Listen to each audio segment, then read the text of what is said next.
Praise the Lord. స్తోత్రం.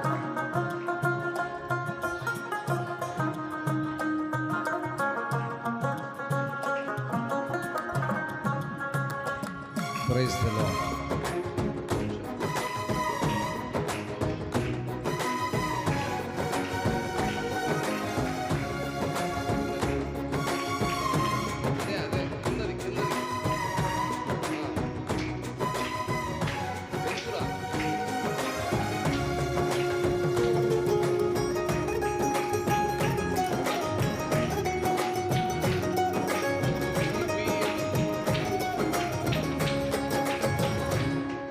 నీకేగా నా స్తుతి మాలిక, నీ కొరకే ఈ ఘన వేదిక.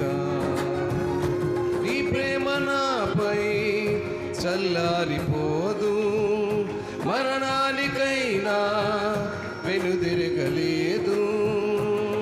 మనలేను నిన్ను చూడక, మహాగణుడా నా యేసయ్యా. నీకేగా నా స్తుతి మాలిక, నీ కొరకే ఈ ఘన వేదిక.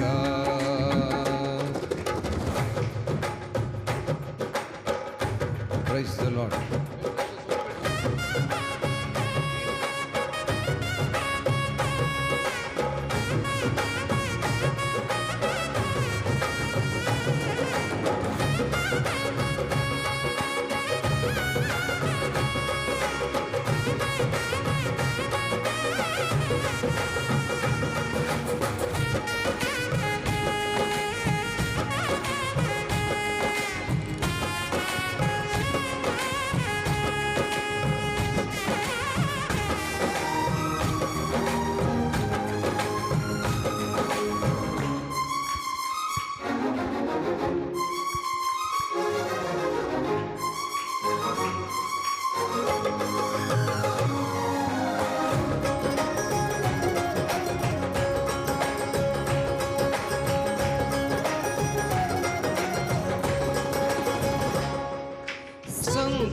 సంతోషగానాల స్తోత్ర సంపద నీకే చెల్లింతును ఎల్లవేళల. అనురాగశీలుడా, అనుగ్రహపూర్ణుడా, నీ గుణశీలత వర్ణింపతరమా. అనురాగశీలుడా, అనుగ్రహపూర్ణుడా, నీ గుణశీలత వర్ణింపతరమా. నా ప్రేమ ప్రపంచము నీవేనయ్యా, నీవు లేని లోకాన నేనుండలేనయ్యా. నా ప్రాణం నా ధ్యానం నీవేనయ్యా, నా ప్రాణం నా ధ్యానం నీవేనయ్యా. నీకేగా నా స్తుతి మాలిక, నీ కొరకే ఈ ఘన వేదిక.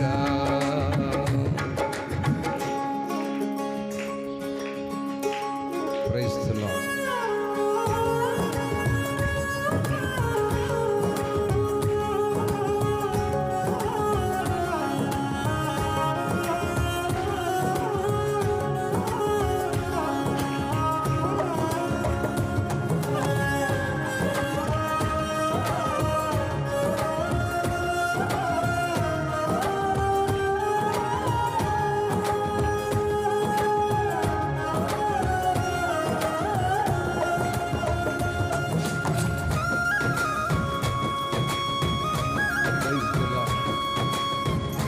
స్తోత్రం.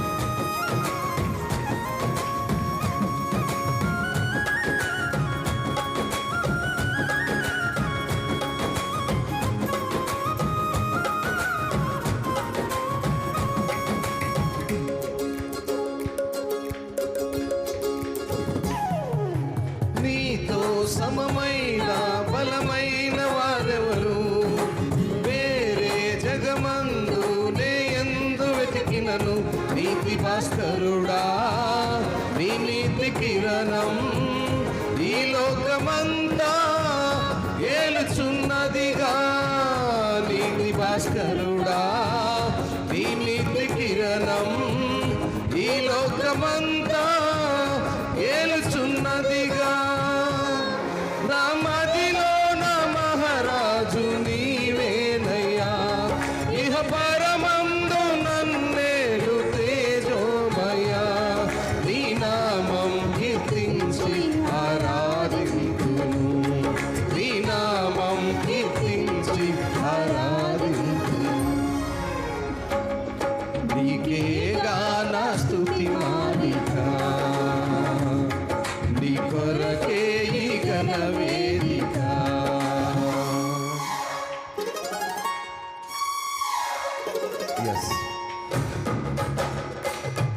ఆయనతో నిలుచుండే భాగ్యం మనకు చాలు. ఈ లోకంలో అంతకన్నా మనకు వేరే ఆశ అవసరం లేదు. ఆయన మన ప్రాణప్రియుడిగాను, మనల్ని లేలే దైవంగాను, నిజంగా మన విశ్వాస నిశ్వాసను బట్టి మన జీవిత అధ్యాంతము ఆయనే ఉన్నాడు.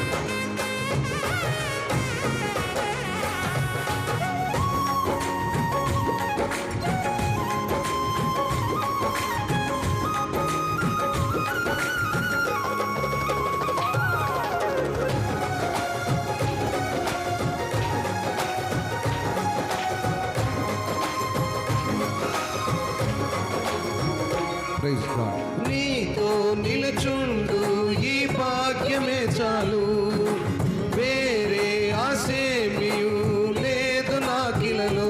నా ప్రాణ ప్రియుడా, నన్నేలు దైవమా, ఆపాదమస్తకం నీకేగా అంకితం.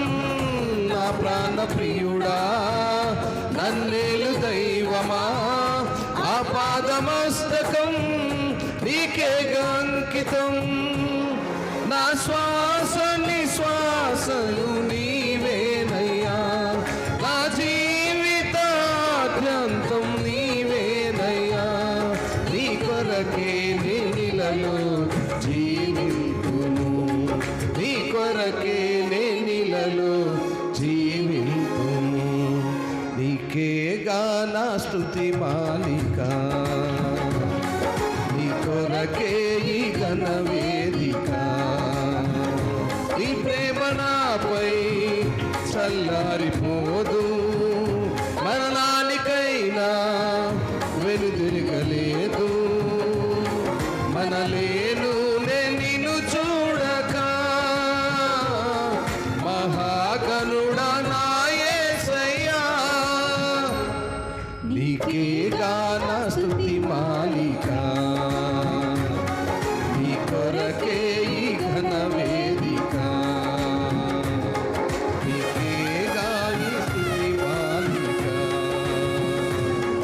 నీ కొరకే ఈ ఘన వేదిక.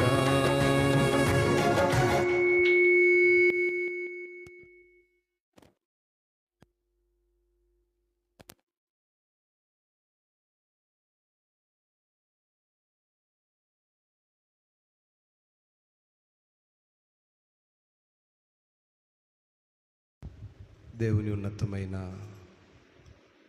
కృపలో మనము 21వ రాత్రిలో దేవుడు మనల్ని ఈ రీతిగా నడిపించి చక్కని ఉన్నతమైన సందేశాలను మనం నేర్చుకోవడానికి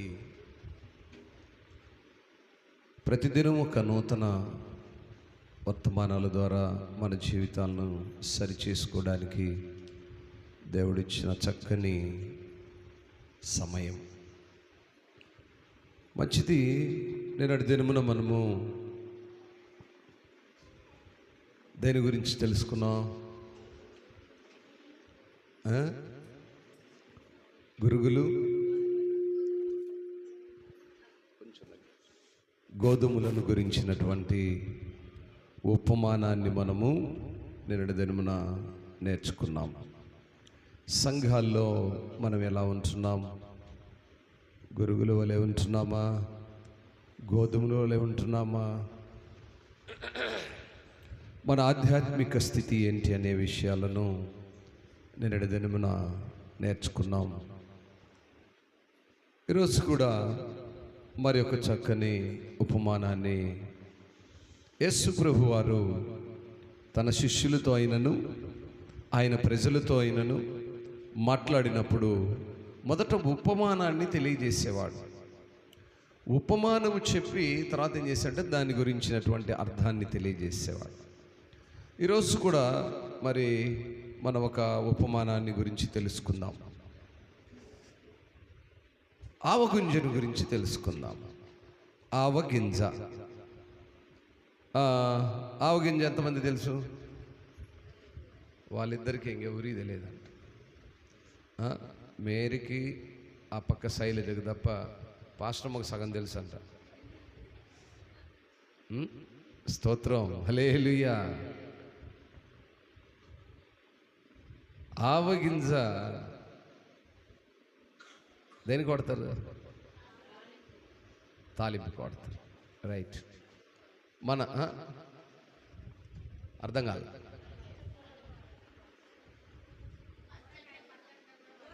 అదేలే, టోటల్గా తాలింపు కొడతారు. ఒక మాటలో చెప్పాలి అంటే కూరగాయ పచ్చడి అంటే ఉత్తయ్యరుగా వేస్తారు. ఉత్తయ్య అదే మొత్తం మీద దాన్ని తాలింపు అంటారు. ఏం చేసినా కూడా తాలింపుకు వాడతారు. అయితే ఈ నూనెను కూడా వాడతారు. ఆవగింజ నూనె మన ప్రాంతంలో వాడరు, కానీ ఎక్కువగా ఈ ఆవగింజ నూనెను బెంగాలీ వాళ్ళు వాడుతుంటారు. బెంగాలీ ప్రాంతం వాళ్ళు, మనం ఇప్పుడు శనగ నూనె, పామ్ ఆయిల్, సన్ఫ్లవర్ ఆయిల్ ఇట్లా వాడతాం కదా, వాళ్ళు ఆ రీతిగా వంటకు బెంగాలీ వాళ్ళు ఈ ఆవగింజ నూనెను ఆవ నూనె అనే పేరుతో వాడుతూ ఉంటారు. మెట్టుకు ఆ నూనెలకు మనకేం సంబంధం? ఇప్పుడు ఏమి తాలింపేయాలి అయ్యగారు? ఇప్పుడు ఏడకొండ పెట్టాము, ఏం తాలింపేసాము? ఏమంటావు? ఇంతకు నువ్వేం తాలింపేస్తున్నావు కదా? దేవుడు ఉపమాన రీతిగా మనకు తెలియజేసిన ప్రతి సంగతిని చదువుతుంటే సమయం ఉరికెత్తే దాన్ని బట్టి చాలా విషయాలు కటప్ చేయాల్సి వస్తుంది. కానీ లేకపోతే కొన్ని గంటల పాటు మాట్లాడుకునే మంచి మంచి సంగతులు ఉన్నాయి ఈ ఉపమానాల్లో. గోధుమలు గురుగుల గురించి చాలా ఫాస్ట్గా మనము 30-40 నిమిషాల్లో రాత్రి విన్నాము. కానీ ఆ ప్రస్తావన 2-3 గంటల పాటు మాట్లాడే సందేశం ఉన్నటువంటిది ఆ గోధుమల గురుగుల గురించి. ఆ రీతిగా ఆవగింజతో పాటు ఏం చేశారంటే పులిసిన పిండి, ఈ 2 ఉపమానాలు ఒకేసారి చెప్పుకుంటూ వచ్చాడు. పరిశుద్ధ లేఖన భాగాల్లో మనం గమనిస్తే లూకా సువార్త 13వ అధ్యాయము 18, 19, 20 చూద్దాం.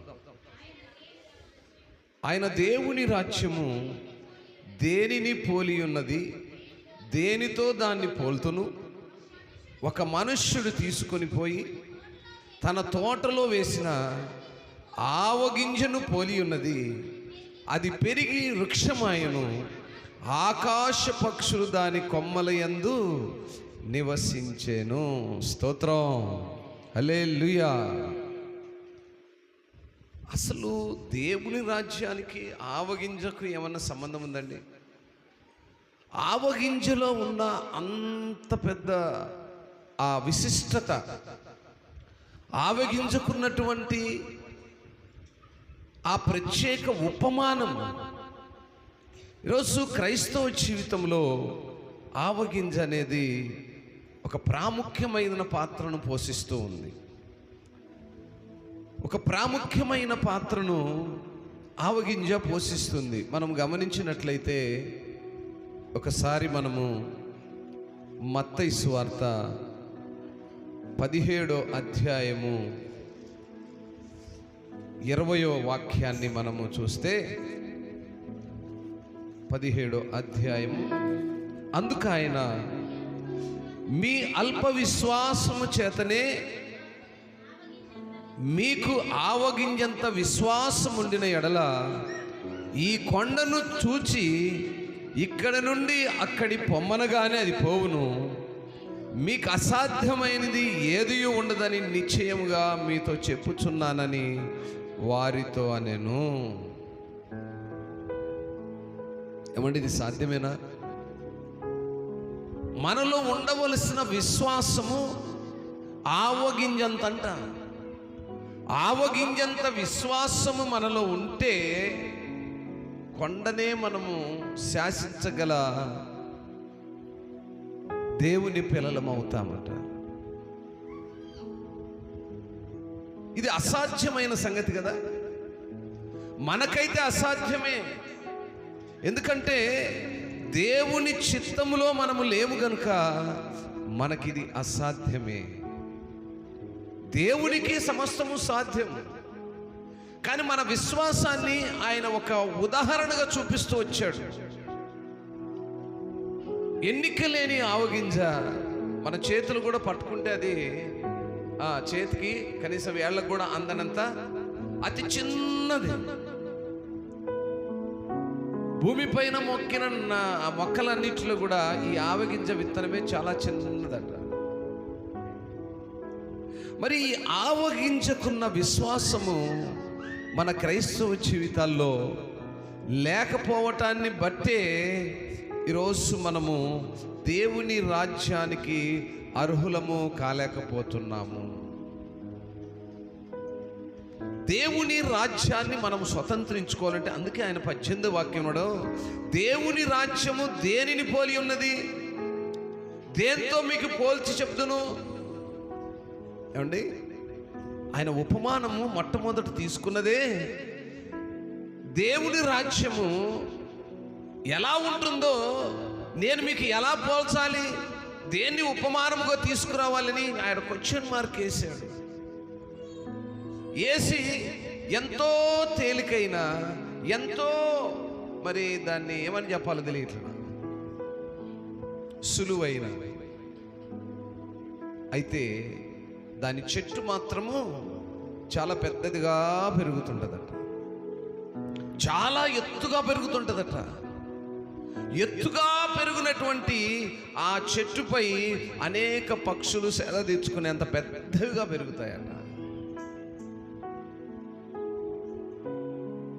ఈరోజు నా ప్రియ దేవుని సంగమా, మన ఆత్మీయ స్థితిలో, సంఘాలలో, కుటుంబాలలో మన ప్రార్థనా జీవితం ఎలా ఉండాలంటే, అమ్మా ఇటు వినాలి, ఆవగించంత ప్రార్థన మనలో ఉంటే మన కుటుంబాలు ఎత్తైనటువంటి చెట్టు వలె ఎదిగి ఆ చెట్టు పైన నివసించి పక్షులు సేద తీర్చుకునే స్థితిలో మనం ఉంటావట. ఇది ఆవగింజ యొక్క ఉపమానం. ఎంత సింపుల్ కొని చూసారా? చిన్న విత్తనము, తేలికైన విత్తనము భూమిలో నాటినప్పుడు అది విస్తరించి బహు పెద్దదైపోయి దానిపైన పక్షులు నివాసము చేసుకునే ఒక గూడులాగా, ఒక నివాస గృహములాగా ఉంటుందట. ఈరోజు మన ప్రార్థన జీవితం కూడా ఆవగింజంత చిన్న విశ్వాసంతో మనం ప్రార్థించగలిగితే, చిన్న విశ్వాసంతో దేవుని సన్నిధిలో ఉండగలిగితే, చిన్న విశ్వాసంతో కుటుంబంలో చిన్న ప్రార్థన, 2 మాటల చిన్న ప్రార్థన, ఆవగింజంత ప్రార్థన. ఆయన ఏమంటున్నాడు? మీ విశ్వాసము ఆవగింజంత ఉంటే, అంటే ఈరోజు క్రైస్తవ లోకమంతా ప్రశ్నించుకోవాలి. దేవుని దృష్టిలో మన ప్రార్థనా జీవితము, నా విశ్వాస జీవితము, నా ఆత్మీయ స్థితి దేవుని దృష్టిలో ఆవగింజంత కూడా నేను లేనా? ఎంత మాట అండి! అంటే మన ఆత్మీయ స్థితి దేవుని దృష్టిలో ఆవగింజంత కూడా లేదట. ఈ మాటను చదువుతున్నప్పుడు నాకు భయం వేస్తుంది. అదేంటి ప్రభువా, మిమ్మల్ని నమ్మాము, మిమ్మల్ని ప్రకటిస్తున్నాము, మీ పిల్లల మధ్యలో ఉంటున్నాము, లోకములో ఉన్నటువంటి ప్రతి విధమైనటువంటి ఇచ్చలను చంపుకొని నీ పనిలో ఉంటూ పిల్లలైనటువంటి వారు, యవనస్తులైనటువంటి వారు యవ్వన కాలంలో లోకాన్ని దూరం పెట్టి బ్రతుకుతున్నారే. నువ్వేంటయ్యా ఇంత మాట అన్నావు అని నేను ప్రశ్నిస్తున్నాను.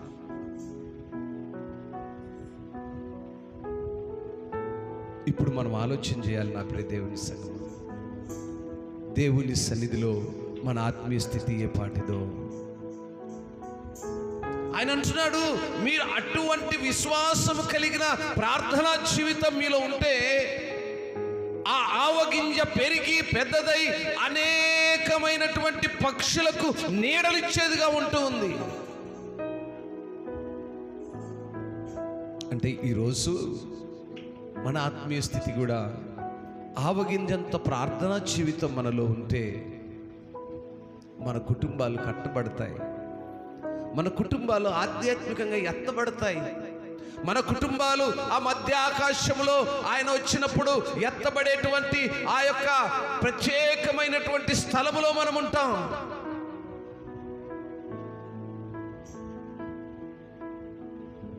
ఈరోజు ఎక్కడ చూసినా సంఘాలలో, కుటుంబాల్లో కలతలు, కలహాలు, నేను నా వీటితోనే సరిపోతుందండి. ఆత్మీయ స్థితిని పరిశీలించుకోవట్లే. నువ్వు గొప్ప, నేను గొప్ప, నువ్వు ఎక్కువ, నేను ఎక్కువ, నీకంటే నాకేం తక్కువ, నాకున్నదేంది నీకు లేనిదేంది, నువ్వంత లావేంది నేను సన్నమేంది, వీటినే పోల్చుకుంటున్నారండి. కానీ వాక్యం అంటుంది, మీ ఆత్మీయ స్థితి, మీ ప్రార్థనా జీవితము, మీకున్నటువంటి దేవునిపై ఉన్నటువంటి విశ్వాసము ఆవగింజంతా మీలో ఉంటే చాలు. ఈరోజు మనం ఎవరికి వాళ్ళం అనుకుంటుంటాం.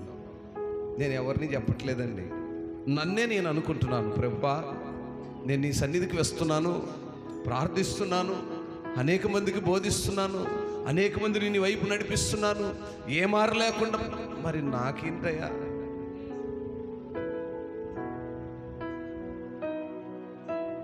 ఆయన అవన్నిటిని అడగట్లేదు. అసలు నీ విశ్వాస పరిమాణం ఏంటి? నీ ఆత్మీయ పరిమాణం ఏంటి? దేవునిపై నువ్వు ఆనుకొని హత్తుకొని అంటుకట్టబడిన అనుభవములో నీ యొక్క విశ్వాస పరిమాణం ఎంతుంది? ఓరు నాయనో, ఇంతేనా? దేవునిపై ఏళ్ల తరిబడిగా మనం ఆధారపడి ఉంటే ఆయన మనల్ని అంటున్నాడు, ఓడే ఎర్రివాడా అంటున్నాడు. చాలామందిని చూడండి, పెద్ద పెద్ద వాళ్ళని మనం కదిలిస్తే వాళ్ళ వయసును బట్టి అంటాడు, ఓ అబ్బాయి ఈ ఆటోలమా మేము, ఏనాటి నిండో సమస్తం ఎరిగిన వారము, దేవుణ్ణి ఎరిగిన వారము, మీలాంటి వాళ్ళు చాలా మందిని చూసిన వాళ్ళము. అవన్నీ ఆయన అడగట్లా. అసలు నీ ప్రార్థన జీవితం ఎంత ఉందో నాయన నువ్వు పరిశీలన చేసుకో.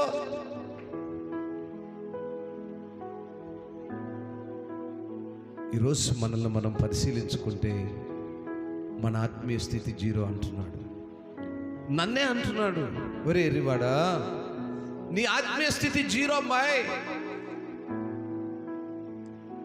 నువ్వు జీరోలో ఉన్నావు. సున్నా అన్న పెద్ద కనపడుద్దేమో కదా, సున్నా అన్న కొంచెం పెద్దగా కనపడుద్దేమో. ఈ ఆవగింజ ఎంత ఉంటుంది? ఇంకా దానికంటే చిన్నదిగా ఉంటుంది కదా. ఈరోజు మన సంఘాలలో, మన కుటుంబాల్లో, మన గ్రామాల్లో మన ఆత్మీయ స్థితి ఆవగింజ అంత కూడా లేదని ఆయన డైరెక్ట్గా చెప్పేస్తున్నాడు. పరిశీలించుకోవాలి నా ప్రియ దేవుని సంగమా, మన ఆత్మీయ స్థితిని పరిశీలించుకోవాలి. లూకాసు వార్త 17వ అధ్యాయము 6వ వాక్యములు ఒకసారి చూద్దామా. ప్రభువు, మీరు ఆవగింజంత విశ్వాసము గలవారైతే ఈ కంబలి చెట్టును చూచి నీ వేళ్లతో కూడా పెళ్ళగింపబడి సముద్రంలో నాటబడమని చెప్పినప్పుడు అది ఎక్కడ లోబడుతుందండి?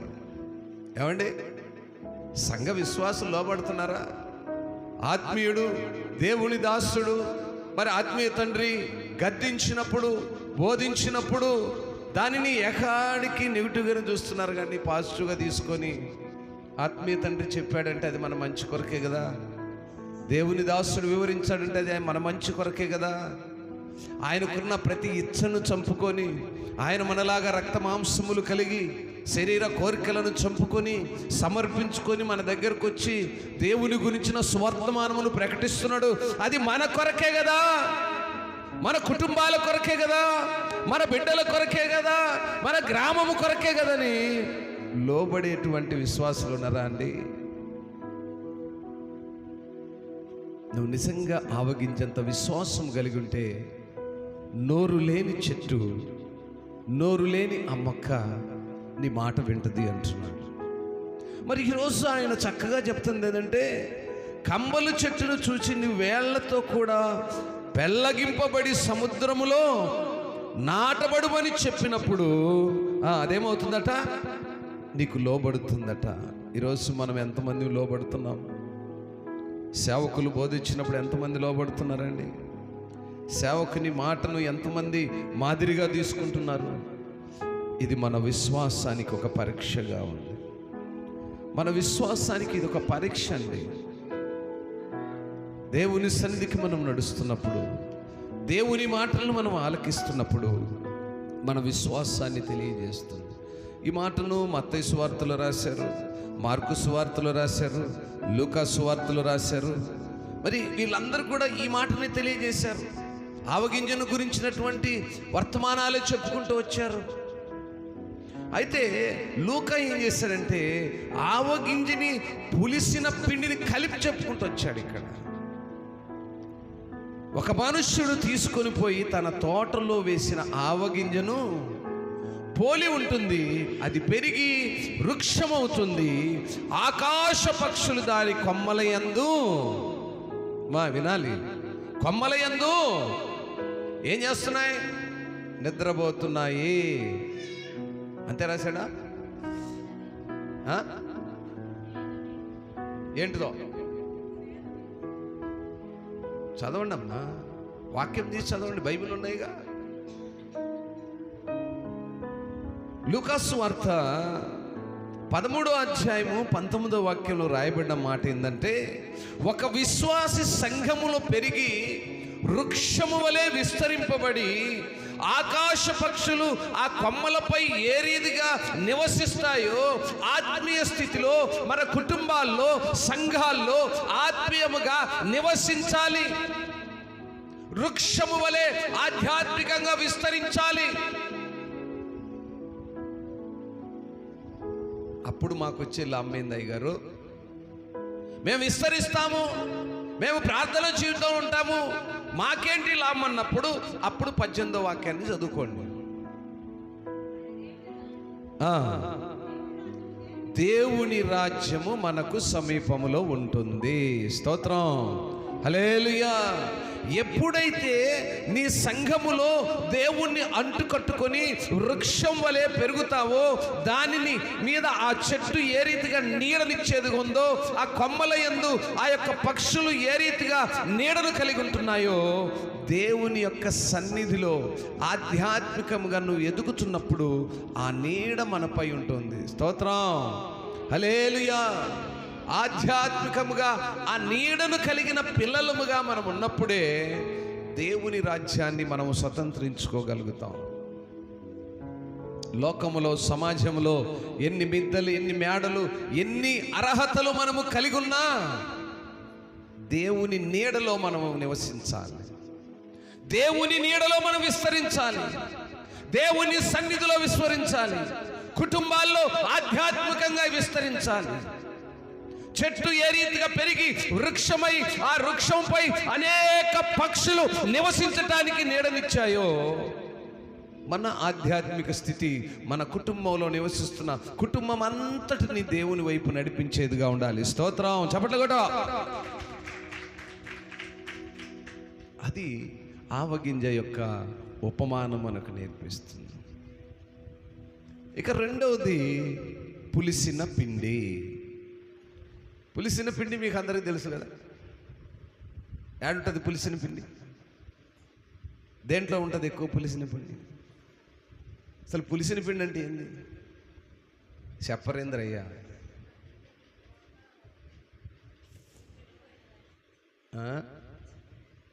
గట్టిగా చెప్పండి. కొండలు కొండలు తింటారుగా. చెప్పేది గట్టిగా సగం దాచుకోకుండా చెప్తే నేను కూడా తెలుసుకుంటా. నాకు కూడా తెలియదు. ఆయన ఏం చెప్తే తింటుంది తప్ప నాకు కూడా తెలియదు. ఏమ్మా చెడిపోయినా ఏంది మీరు ఎప్పుడు దోశలు అట్లు బొట్లు పోసుకున్నట్లేరు ఇళ్ళల్లో? పోసుకుంటారా? పోసుకుంటుంటారా? ఎప్పుడన్నా పులిసిపోద్దా పిండి? పెరుగు పులుస్తుందా? మరి అరగరా?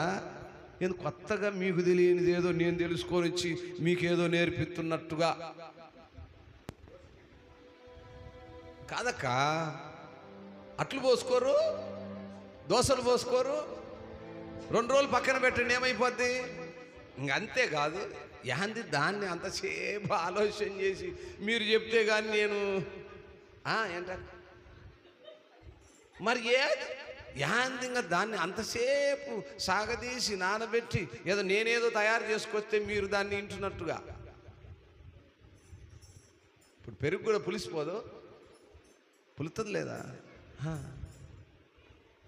అయితే దానికి దీనికి ఏం సంబంధం? ఆవగింజని ఎలా లింక్ చేశాడో పులిసిన పిండిని కూడా సంఘానికి, ఆత్మీయ స్థితికి ఆయన ఒక ఉపమానాన్ని తీసుకొచ్చాడు. ఎంత అద్భుతంగా దాన్ని లింక్ చేశాడు. ఒక మాట చూద్దామా? చూడండి. మరలా 20వ వాక్యం. మరలా ఆయన దేవుని రాజ్యమును దేనితో పోల్తును అని అన్నప్పుడు ఒక స్త్రీ తీసుకొని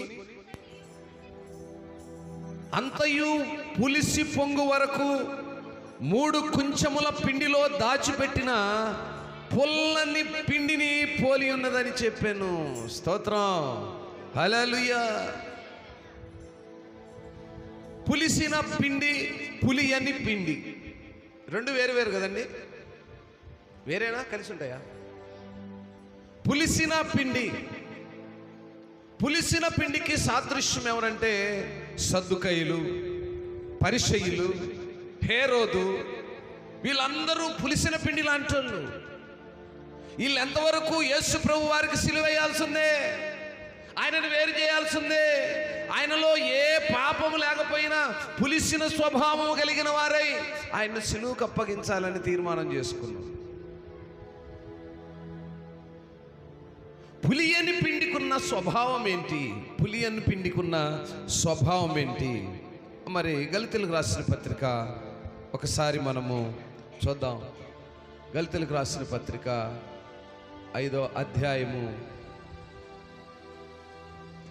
చూడండి. గళితీయులకు రాసిన పత్రిక 5వ అధ్యాయము 9వ వాక్యాన్ని చూడండి ఒకసారి.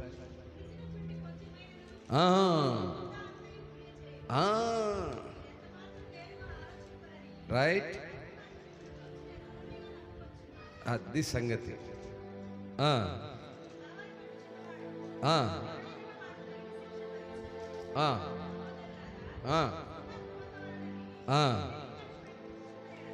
ఎస్,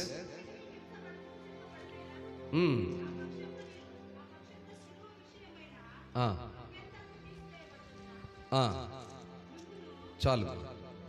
ప్రియులారా, గమనించినట్లయితే శ్రేష్టమైన ఉపమానం ఇక్కడ ఏంటంటే పులిసిన పిండి కొంచెమైనను ముద్దంతయు పులియ వేయును. Right, okay. ఈరోజు చెడగట్టే స్వభావం కలిగినటువంటి వారు, చెరుపుకొండు స్వభావం కలిగినటువంటి వారు సంఘములో, గ్రామాల్లో, కుటుంబాల్లో అందరూ ఉండక్కర్లేదండి. అందరు ఉండాలనా? ఏమండి, ఎంతమంది ఉండాలి? ఎంతమంది ఉండాలి? ఒక్కరుంటే చాలు కుటుంబం అంతా పాడైపోతుంది. ఒక్కరుంటే చాలు సంఘం అంతా పాడైపోతుంది. మరి ఈ పులిసిన పిండి కూడా ఎంత కావాలి? మంచి పిండిని పాడు చేయటానికి పులియబెట్టిన పిండి ఎంత కావాలి? కొంచెం కలిసింది అనుకోండి, అందులో ఆ పిండి అంతా కూడా పులిసిపోతాం. ఈరోజు మన ఆత్మీయ స్థితిలో కూడా మనం ఏ స్వభావంలో ఉన్నాము? కుటుంబాలను చెరుపుకునేటువంటి ఆ పులిసిపోయిన పిండి స్వభావం ఉన్నామా? ఆధ్యాత్మికంగా హృదయాలను చెడగొట్టేటువంటి లోకానుసారమైనటువంటి ఆ పులిసిన పిండిని పోలిన స్వభావాలు కలిగి ఉన్నామా? అందుకే ఆయన అంటున్నాడు అక్కడ, మీరెంత మాత్రమును వేరుగా ఆలోచింపరని ప్రభువునందు మిమ్మల్ని గూర్చి నేను రూఢిగా నమ్ముకొనుచున్నాను. మిమ్మల్ని కలవరు పెట్టుచున్నవాడు ఎవడైనను వాడు తగిన శిక్షను భరించును. ఇక్కడ ఈ మాటలో మనము శ్రేష్టమైన సంగతులను తీసుకున్నప్పుడు అవి మనకి ఏం తెలియజేస్తున్నాయి అనే విషయాన్ని మనం జాగ్రత్తగా గమనిస్తే, మన ఆత్మీయ స్థితికి ఇదొక పరీక్ష అండి. ఇదొక పరీక్ష. ఈ పరీక్ష ఏంటంటే, సంఘాలలో చెదరగొట్టే అనుభవం కలిగినటువంటి లోకానుసారమైన వ్యక్తులకు ఇదొక మాదిరిగా ఉంటుంది. లోకంలో ఉండేటువంటి వారు దేవుని సన్నిధిలోకి వచ్చి గడిబిడి లేపుతుంటారు. కొన్నిసార్లు చూస్తుంటారు, వాళ్ళే పులిసిన పిండి లాంటి వాళ్ళు. కొన్నిసార్లు అపవాదం ఏం చేస్తుంటుందంటే, లోకంలో నివసించే వాడిని తీసుకొచ్చి ఆత్మీయంగా బలపడుతున్నటువంటి సంఘములోకి జొరబడుతుంటారు. అందును బట్టి ఆయన చక్కగా వివరించుకుంటూ వచ్చిందంటే, దేవుని రాజ్యం మనకు సమీపంగా ఉంటుంది కనుక మన ఆత్మీయ స్థితి ఎలా ఉండాలంటే, పులిసిన పిండి కొంచెము కలిస్తే ఆ మొత్తంతా ఏ రీతిగా పులిసిపోతుందో, సంఘాలలో ఆత్మీయత లేనటువంటి వారు, కుటుంబాల్లో దేవుణ్ణి ఎరగనటువంటి వారు, గ్రామాల్లో దేవుని యొక్క భయము భక్తి లేనటువంటి వాడు ఒక్కడు కలిసిన ఆ సంఘమంతా పాడవుతుంది, ఆ కుటుంబం అంతా పాడవుతుంది, ఆ గ్రామం అంతా పాడవుతుంది. ఈరోజు మనము పులిసిన పిండి వలె ఉన్నామా? పులియబెట్టబడిన పిండి వలె ఉన్నామా? మన ఆత్మీయ స్థితి ఏ రీతిగా ఉంది? అటువంటి వారు దేవునికి వేరే ఏమీ చేయలేరండి. అటువంటి వారు దేవునికి వేరుగా ఉంటారు. వారు దేవుని గురించినటువంటి సువర్తమానమునకు లోబడేటువంటి వారు కాదు. దేవుని రాకడను ఎరిగినటువంటి వారు కాదు. దేవుని చిత్తమేంటో గ్రహించినటువంటి వారు కాదు. ఒక మాట చదువుకొని నేను వర్తమానాన్ని ముగిస్తాను. ఎట్టకేలకు అది పులిసిన పిండైనను, ఆవగింజంత విశ్వాసము ఉన్నను లేకపోయినను, కంక్లూజన్ ఏంటి? ఫైనల్గా జరగబోయేది ఏంటి? ఉంటే ఏంటి, లేకపోతే జరగబోయేది ఏంటి? చూద్దాము. మీకా గ్రంథము 4వ అధ్యాయము 1వ వాక్యము 2వ వాక్యము, కుదిరితే 3 కూడా చూద్దాం. మీకా గ్రంథము 4వ అధ్యాయం 1వ వాక్యం. మీకా 4. అంత్య దినములలో యెహోవా మందిర పర్వతముల శిఖరమున స్థిరపరచబడి కొండల కంటే ఎత్తుగా ఎత్తబడగా ప్రవాహం వచ్చినట్లు జనులు దానిలోనికి వత్తురు. మా జాగ్రత్త. ఈ విశ్వాసాన్ని కోల్పోయిన వారు, ఈ పులిసిన పిండి వలె గ్రామాల్లో సంఘాల్లో నివసించే వారికి ఫైనల్ ట్రీట్మెంట్,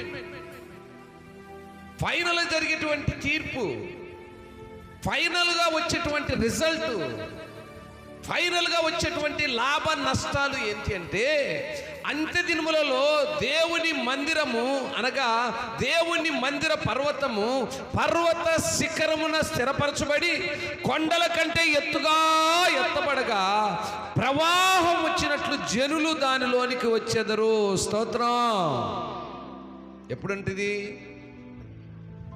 దేవుని రాజ్యము సమీపమైనప్పుడు, ఆ రాజ్యం వచ్చినటువంటి ఆ సమయము అది అంత్య దినాల్లో జరుగుతుంది.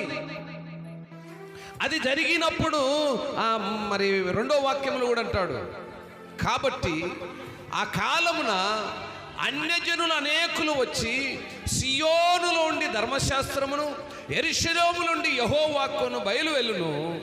యాకోబు దేవుని మందిరమునకు, యెహోవా పర్వతమునకు మనము వెలుదము రండి. ఆయన తన మార్గముల విషయమై మనకు బోధించును, మనం ఆయన త్రోవల్లో నడుచుకుందామని అప్పుడు చెప్పుకుంటారంట. నా ప్రియ దేవుని సంగమా, అంత్య దినములలో దేవుని యొక్క మందిరము విస్తరించబడి స్థిరపరచబడి కొండల కంటే ఎక్కువగా ఎత్తుగా ఒక ప్రవాహం వలె ఉంటే రోజులు రాబోతున్నాయట. ఒక ప్రవాహం వలె అనేక మంది అన్యజనులు, ప్రవాహం అంటే ఏంటి? ఒకసారిగా కొట్టుకొని పోయేదానికి వస్తుంది చూశారు, జల ప్రవాహం వచ్చినట్లుగా, జల ప్రవాహం వచ్చినట్లుగా ప్రపంచములైనటువంటి అన్యజనులందరూ ఒక్కసారిగా ఆయన మందిరములోనికి ప్రవేశించే దినము రాబోతుందట. స్తోత్రం. అదే దేవుని రాజ్యమునకు ఒక మార్గం, దేవుని రాజ్యమునకు ఒక ఆనవాళ్ళు.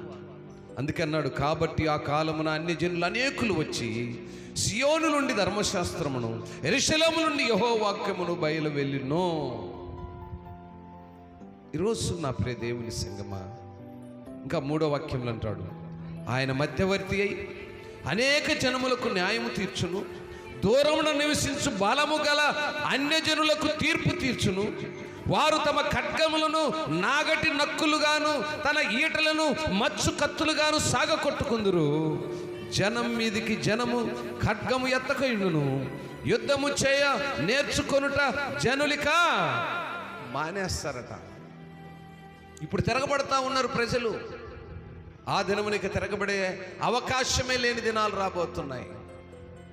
తిరగబడే పరిస్థితినిక ఎవరు కూడా సహింపలేని పరిస్థితులు రాబోతూ ఉన్నాయి. అదే దేవుని రాజ్యమునకు ఇది ఒక మరి ఉపమానం. ఆయన రాజ్యము సమీపించబోతుంది అనే దానికి ముందుగా ఆయన ఇచ్చిన ఈ ఆవగింజ, పులిసిన పిండిని గూర్చినటువంటి చిన్న ఉపమానాలు.